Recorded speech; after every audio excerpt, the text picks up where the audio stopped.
नमस्कार मित्रों। हमारी चर्चा चल रही थी कि सुखनास जो युवराज बनने वाले हैं चंद्रापीड़ उनको उपदेश दे रहे थे।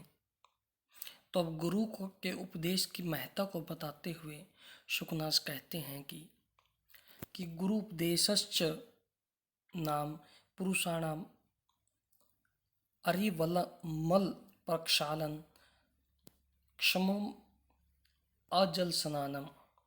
कि गुरु उपदेश क्या होता है पुरुषाणाम, पुरुषों के लिए। पुरुष मतलब व्यक्तियों के लिए अरिवल, अरिवल मल, अरिवल मतलब समस्त मल, मल के प्रक्षालन में क्षमम जो समर्थ होता है, अजलम बिना जल के, स्नानम स्नान के समान होता है। कि गुरु का उपदेश किसी व्यक्ति के लिए बिना जल के स्नान के समान होता है। और ऐसा जो स्नान है वो क्या करता है, उसके मन में, उसके मस्तिष्क में, उसके दिल में जितना भी मल होता है उस समस्त मल को वो विनष्ट कर देता है, उस मल को वो धो देता है।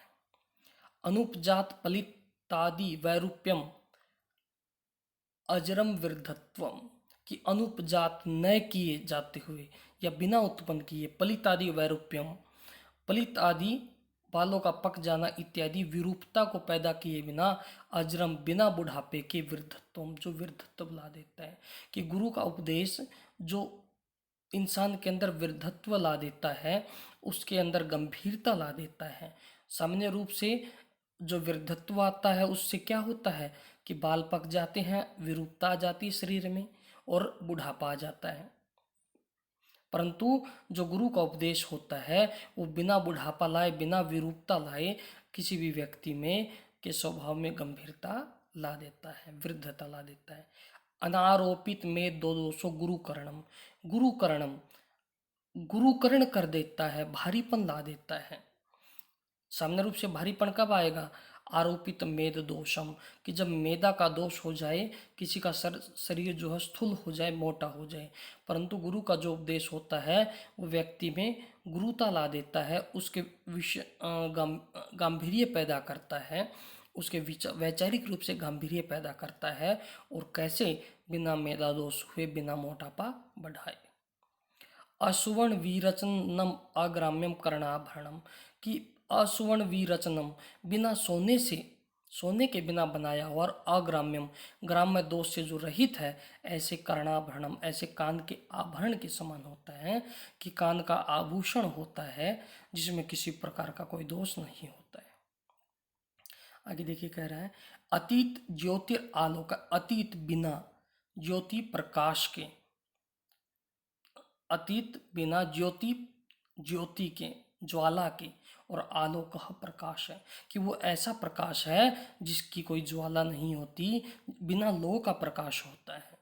जिस प्रकार प्रकाश जो होता है वो अंधकार को दूर करता है, लेकिन सामान्य रूप से प्रकाश किसी लो से, किसी ज्योति से पैदा होता है। लेकिन गुरु का जो प्रकाश होता है, गुरु का जो ज्ञान रूपी प्रकाश होता है, वो ज्योति से रहित होता है। न उद्वेग करह प्रजाग्रह, कि वो प्रजाग्रह जागरण होता है, और न उद्वेग कर है जो उद्वेग नहीं करता है, जो किसी प्रकार का कष्ट नहीं देता है, ऐसा वो जागरण होता है। विशेषण राज्ञाम, विशेष रूप से राजाओं के लिए, क्योंकि विरला ही तेषाम उपदेष्टारः, क्योंकि राजाओं को उपदेश देने वाले तो इस संसार में दुर्लभ हैं। बड़ी ही विशेष बात कह दी। ये वर्तमान परिप्रेक्ष्य में भी लागू होते हैं कि जो राजा व्यक्ति होता है, हर कोई इंसान उनको सलाह नहीं दे सकता है। तो राजाओं को उपदेश देने वाले बड़े ही विरल होते हैं, बड़ी मुश्किल से मिलते हैं, बड़े ही दुर्लभ होते हैं। प्रतिशब्दक इव, कि प्रतिशब्दक के समान, प्रतिध्वनि के समान, राजवचनम अनुगच्छन गच्छति जनो भयात, कि जन है जो लोग हैं, राजवचनम राजा के वचन के अनुगच्छति पीछे पीछे चलते हैं। क्यों चलते हैं? उसका अनुसरण करते हैं। क्यों? भयात डर के कारण। कि राजा के वचन का डर के कारण लोग प्रतिशब्द की प्रतिध्वनि के समान अनुसरण करते हैं। जिस प्रकार हम ध्वनि कहीं कुएं में या किसी सुनसान जगह पर आवाज़ लगाएं और वो आवाज़ टकराकर उसके साथ साथ प्रतिध्वनि आ जाती है। उसी प्रकार जो राजा लोग जैसे ही आदेश देते हैं तो लोग तुरंत उसका अनुपालन करते हैं। किस कारण से? भय के कारण से। उद्दाम दर्प शव्यथु स्थगित श्रवण विवर च उपदिश्यमानम अपि तेन शृण्वन्ति। उद्दाम, उत्कट, अत्यधिक दर्प घमंड से शव्यथु स्थगित फूल गई है, स्थगित और उस जो चमड़ी के फूल जाने से स्थगित रुक गए हैं। श्रवण विवर, श्रवण कान के विवर, सुराख या छिद्र जिसके, ऐसे वो मानो वो जो राजा है वो भी उपदिश्य मानम अपनी उपदेश दिए जाते हुए भी तेना शृण्वन्ति, वो कभी भी अच्छी बातों को या उपदेशों को नहीं सुनते हैं। कि यहाँ पर कवि कल्पना कर रहे हैं, कवि उत्प्रेक्षा कर रहे हैं कि जो राजा है वो उपदिश्यमानम अपि, और उपदेश दिए जाते हुए भी जो अच्छी बातें होती हैं उनको नहीं सुनते हैं। और कैसे नहीं सुनते हैं? कि मानो उद्दाम दर्प की अत्यंत जो घमंड के कारण उनका जो कान के अंदर का भाग है उसमें सूजन आ गई हो और उससे उनके कान का जो छिद्र है वो रुक गया हो और इस कारण से वो सुन नहीं पा रहे हो। और अगर गलती से शृण्वंतो भी अगर सुन भी ले तो गज निमिली तेन अवधीर्य अंतः, जिस प्रकार हाथी जो होता है वो अपनी आंखें बंद कर लेता है और किसी किसी बात का निरादर कर देता है, उसको तिरस्कृत कर देता है, उसी प्रकार अवधीर्य अंतः उनकी बातों का निरादर करते हुए खेदयंती दुखी करते हैं उपदेशदायी हितोपदेशदायिनो गुरुन, हित का उपदेश देने वाले गुरु को वो दुखी करते हैं, उनका निरादर करते हैं। कि पहली बात तो वो सुनेंगे ही नहीं, कोई भी हितकारी जो बात होगी, गुरुओं का जो उपदेश होगा। क्यों? क्योंकि उनमें घमंड अत्यधिक आ चुका होता है। और अगर वो सुन भी ले तो जिस प्रकार हाथी अपनी आंखें बंद कर लेता है, वो उन हितकारी जो उपदेश देने वाले जो गुरु हैं उनकी बातों को तिरस्कृत कर देते हैं। और उनकी बातों को तिरस्कृत करने के बाद वो क्या करते हैं? तिरस्कृत करने के उपरांत उन जो गुरु है उनको अत्यंत दुख देते हैं। अहंकार, दाह, ज्वर, मूर्छा, अंधकारिता, विह्वला ही राज प्रकृति। कि अहंकार घमंड घमंड के जो तेज ज्वर से जो मूर्छित हो गए हैं और उस मूर्छा से जिसमें अंधकार आ गया है, ऐसे अंधकार से व्याप्त रहते और विह्वला व्याकुल रहते हैं राज प्रकृति, जो राजा लोग होते हैं, जो राजाओं का स्वभाव होता है। कि राजा जो लोग होते हैं, ऐसे लोग जो अपने विवेक का प्रयोग नहीं करते हैं, वो हमेशा व्याकुल रहते हैं और अज्ञान से युक्त रहते हैं। और किस अज्ञान से युक्त? कि जो अंधकार के तेज ज्वर की मूर्छा से मानो उत्पन्न हुआ है, ऐसे अंधकार से व्याकुल रहते हैं। अलिक अभिमान उन्माद कारिणी धनानी। कि अलिक झूठा, अभिमान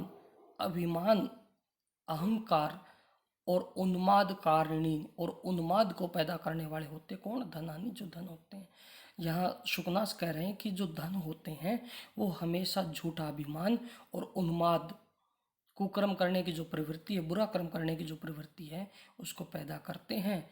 और राज्य विश्वविकार तंद्री पर्दा राजलक्ष्मी, और राजलक्ष्मी जो होती, जो सत्ता जो होती है, जो राजा राज्य की जो बागडोर आपके हाथ में, राजलक्ष्मी आपके हाथ में है, सत्ता आपके हाथ में है, तो वो क्या होती है? राज्य विष विकार तंद्री पर्दा, वो राज्य रूपी विष विकार से तंद्रा पर्दा, तंद्रा आलस्य को पैदा करने वाली होती है। तो इस गद्यांश में सामान्य रूप से कवि यही कहना चाहते हैं कि गुरु का जो उपदेश होता है वह ऐसे स्नान के समान है जिसमें जो पुरुषों के समस्त मल को धो देता है और जिसमें जल की आवश्यकता नहीं होती है।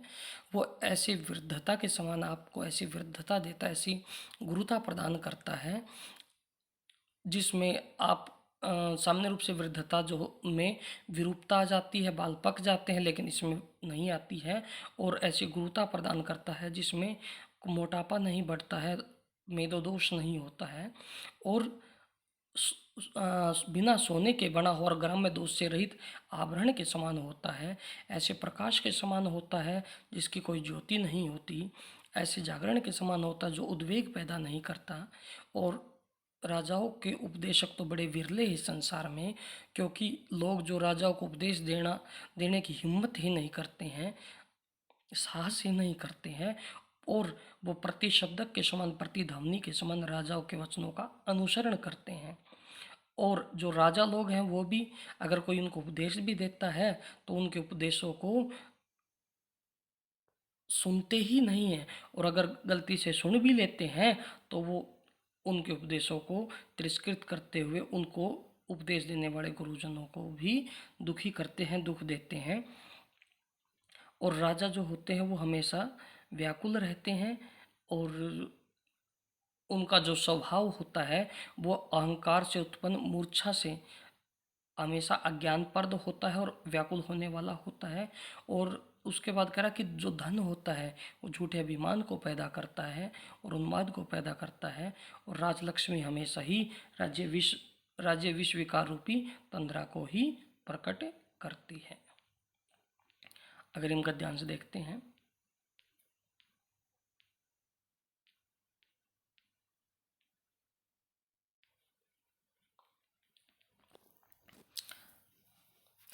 अब जो है वो धीरे धीरे करके एक एक विषय पे चर्चा कर रहे हैं। तो सबसे पहले लक्ष्मी के बारे में चर्चा करते हैं कि आलोक्यतु तावत कल्याण अभिनिवेशो लक्ष्मी में प्रथमम, कि आलोक्यतु देखिए, तावत तो कल्याण अभिनिवेशो, कल्याण को चाहने वाला, लक्ष्मी में प्रथम, कि आप कल्याण को चाहने वाले हैं तो आप पहले लक्ष्मी के बारे में ही जान लीजिए कि लक्ष्मी का स्वभाव कैसा है। कि इयम ही, ये जो लक्ष्मी है वो सुभट, जो अच्छे सैनिक हैं, जो बहादुर सैनिक है, साहसी सैनिक है, उनके खड़ग मंडल, खड़ग उनकी तलवारों के मंडल, समूह समूह रूपी उत्पल कमल पर, उत्पल वन, कमलों के वन पर विभ्रम भ्रमण करने वाली भ्रमरी, भ्रमरी के समान लक्ष्मी, जो लक्ष्मी है, कि जो लक्ष्मी है वो ऐसे नहीं है कि भाई कोई सामान्य चीज़ है। लक्ष्मी तो जो अच्छे अच्छे सैनिक हैं, साहसी सैनिक हैं, उनकी खड़गों, उनकी जो तलवार है उसके समूह रूपी कमल के वन पर भ्रमण करने वाली भ्रमरी के समान है। कि ये जो लक्ष्मी है वो साहसी सैनिकों के दम पर ही निवास करती है। आगे कह रहा है अक्षीर सागरात, कि अक्षीर सागर से, अक्षीर सागर का मतलब ये है कि जब समुद्र मंथन हुआ था और उससे 14 रत्न निकले थे, तो उसमें से जो लक्ष्मी थी वो भी एक थी। तो उसी प्रसंग की चर्चा करा कि क्षीर सागरात, क्षीर सागर से, पारिजात पल्लवेभ्यो, कि पारिजात जो कल्प वृक्ष था, जो परिजात था, उसके पल्लवेभ्यो मानो उसके पत्तों से इसने राग को लिया हो। इंदु शकलाद, इंदु जो चंद्रमा उसके टुकड़े से एकांत वक्रताम, इसने अपनी कुटिलता को लिया हो। उच्चई सर्वसा, जो उच्चई सर्व नाम का घोड़ा था उससे चंचलता, मानो उसने इसने चंचलता को लिया हो। और कालकूटात, कालकूट नाम का जो जहर था, विष था, जिसे भगवान शंकर ने पिया था और जिसके कारण वो आज के दिन नीलकंठ कहलाते हैं, उससे मोहन शक्ति, सम्मोहित करने वाली या भ्रमित कर देने वाली उस शक्ति को इन्होंने लिया हो। मदिराया मदम, मदिरा जो निकली थी उससे इन्होंने मद को लिया है। और कौस्तुभ मणि, और कौस्तुभ मणि से अति निष्ठुरियम, अत्यधिक निष्ठुरता, अत्यधिक निष्ठुरता, कठोरता को लिया है। इति एतानि, इस प्रकार यह सहवास परिचय वसात, साथ रहने के परिचय वसात विरह विनोद चिन्हानी, और विरह में ये इसके विनोद के चिन्ह बनेंगे, ऐसे गृत्वा ग्रहण करके उद्गता मानो ये प्रकट हुई है। तो इस गद्यांश में कवि ये कहना चाहता है कि सबसे पहले हम लक्ष्मी के बारे में ही चर्चा करते हैं कि लक्ष्मी का स्वभाव कैसा है। तो कह रहा है कि ये जो लक्ष्मी है ना, जिस प्रकार जो भ्रमरी होती है वो कमलों के वन पर भ्रमण करती है, उसी प्रकार लक्ष्मी जो है ये जो वीर सैनिक है उनके खड़गों के, जो उनकी तलवारों के समूह रूपी जो कमल वन है उस पर भ्रमण करने वाली भ्रमरी के समान है। और ये अक्षीर सागर से निकली है। तो अक्षीर सागर में ये अपने जो और जो रतन निकले थे उनके साथ रही है, और जब उनसे इसका विरह हुआ तो विरह होने पर ये कुछ उनसे विनोद के चिन्ह लेकर आई है, ऐसा कवि कल्पना कर रहे हैं। तो किससे क्या क्या लिया है, तो कह रहे हैं कि परिजात के पल्लवों से मनुष्य ने राग ली है, आसक्ति ली है, कि लोगों को अपनी तरफ आसक्त कैसे किया जाए। इंदु शकलाद उस चंद्रमा से एकांत वक्रता, इन्होंने टेढ़ापन कुटिलता ली है। उच्च सर्वनाम जो घोड़ा है उससे चंचलता को लिया है। कालकूट से मौन शक्ति को लिया है, आकर्षित करने की शक्ति को लिया। मदिरा से मद अहंकार को लिया है। कौस्तुभमणि से अत्यंत जो निष्ठुरता है, इसमें दयालुता का अभाव है, इसमें अत्यंत कठोर है ये जो लक्ष्मी है, इसको लिया है। इस प्रकार ये इन सब चीज़ों को ग्रहण करके उस अक्षर सागर से निकली है। तो आज की इस वीडियो में बस इतना ही। धन्यवाद।